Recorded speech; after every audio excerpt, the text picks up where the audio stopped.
баклажканың міне қақпақтары бар. Осы қақпақ өзімізге қажетті бұйымдар жасаймыз. Жарай ма? Қазір мына жыл мезгіліне байланысты сіздердің алдарыңызда міне тал, біреулеріңізде көкөніс, екіншілеріңізде бәріңіз маған назар аударып жіберіңіздер. Міне сіздердің алдарыңызда көкөніс, жемістер, талдар тұр. Осы талдарға біздер алдарыңыздағы суреттерге мына бізге керек емес бұйымдардан, яғни мынау не зат? Қақпақ, дұрыс айтасыңдар, қақпақ. Бұл нені қақпағы? Дұрыс айтасың, баклажканың қақпағы екен. Біздерде осы біздер суын ішіп аламыз да, шырынын баклажканы лақтырып тастаймыз. Енді үйлеріңізде ішкен шырындарыңыздың баклажкасының қақпағын осылай балабақшаға алып беріңіздер. Осы керек емес дүниелерден біздер әдемі қылып небір осындай жыл мезгіліне байланысты жемістер, көкөністер және талдардың жапырақтарын бәрін осыны қою арқылы біздер құрастырып бұйым жасаймыз. Сіздердің алдарыңызда қандай жеміс тұр? Клубника, яғни құлпынай. Сен осы қақпаққа құлпынайды бейнелеп маған жасақтап бере ғой. Сенің алдыңда қандай жеміс? Алма.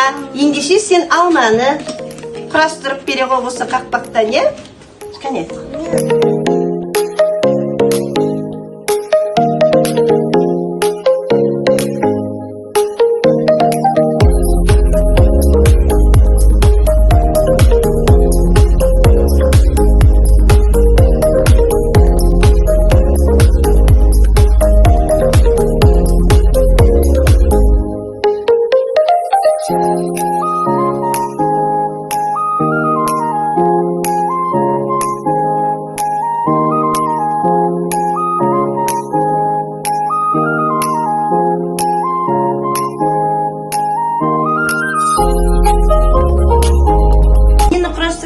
Не құрастырдың қақпақтардан? Не құрастырдың?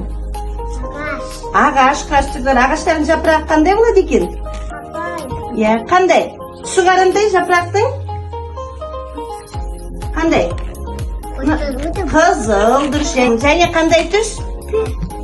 Қандай түс? Жолтыйдың қазақшасы сары екен, қызыл және сары түс екен. Керемет. Қиярдың суреті, қиярдың түсі қандай? Қандай балдар? Жасыл екен, керемет. Сен Шәмина, мынау не зат? Сәбіз, дұрыс айтасың. Жақсы, жарайды. Азия, сен нені құрастырдың? Не сурет мынау? Құлпынай. Құлпынайдың түсі қандай? Қызыл. Сен жасыл? Не мынау? Не зат мынау? Алма құрастырдың. Алманың түсі қандай екен? Мұнда қараймыз, қызыл екен. Керемет, тамаша.